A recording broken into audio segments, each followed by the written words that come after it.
Hey there, wanted to share a quick little post that I finished the other day, put it up on my site. It's been a while since I've actually written something, and so I thought I would definitely should make a video on it because I think it's something that can be used as a eye opener or a teaching tool to share with those that might be curious as to what the rethinking the dollar concept is. But this article here, I actually came across a graph a while back and been sitting on it for a while, and so I wanted to actually put some thoughts around this particular graph right here. This deals with the actual price of silver uh, prior to the demonetization of it, or as it was heading to being demonetized in our nation's coinage. And so this graph here pretty much shows that the last time it was at a dollar or around a dollar was in 1961. And so ever since that point there, it's always been above $1.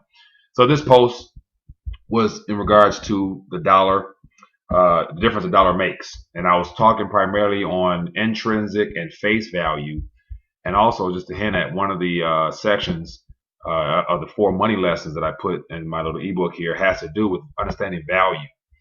And being that if people actually understood value and what value means when it comes to our money and in our monetary system, rethinking the dollar, that whole concept would be a little bit easier to understand because you realize that once you actually know what the historical idea of a dollar was in comparison to what we have now, you'll be able to see it's a world of difference as far as value and being able to retain value. And so basically, I hinted at the fact that in the 60s, prior to as I mentioned, the demonetization of the silver, a silver certificate would exchange evenly or around evenly, one for one. As far as you take one, dollar, piece dollar, whatever it might have been, into a bank or whatever, you can always exchange, for a piece of paper at a one-to-one parity.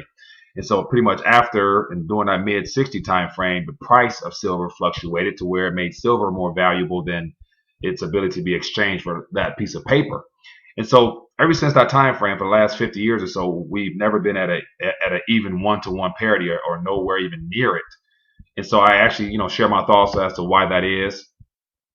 And I also just give an example of how distorted the concept of face value. Like when you look at a coin, you'll see, face value $1, face value, or however you read it. It's primarily talking about silver coins here and our, nation's money now, which is just, nickel and all types of other base metals. But just the idea, I was actually teaching my son this lesson of just looking at a dollar, and when it says face value, that's just what's labeled as what you can exchange it for as far as actually buying something or pricing something. But it's not truly the value or intrinsic value located in the coin. So the example I'm referring to, the example I use in this particular article that I wrote here, has to do with just a one-to-one parity in 1961, as in, you can exchange one paper for one coin.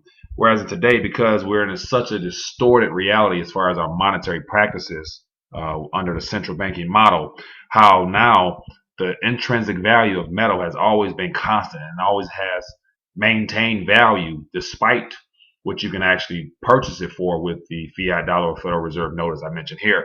And so, from what went from one-to-one in 1961 to this very day, as of probably reading this, is about 1 or 20 to 1, or 1 to 20, meaning that it'll take 20 Federal Reserve notes or 20 pieces of paper to be able to acquire or purchase or even begin to trade for a silver eagle coin.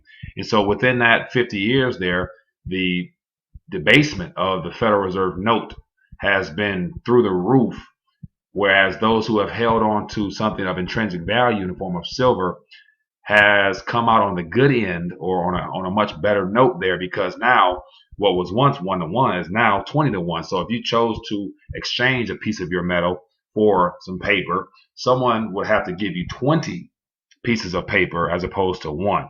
And so in explaining this whole rethinking dollar concept to people and how I tell them that, once you understand what a dollar is and how it operates in our current monetary system, you'll see that the paper, Federal Reserve note itself, is not something that is designed to hold value, even in itself, because it is paper. It's just green ink, black ink, and with the patriarch on the top of it, and it's given a face value, but that face value can never remain constant or really acquire what it's labeled to be able to acquire. So just a little small note on intrinsic and face value.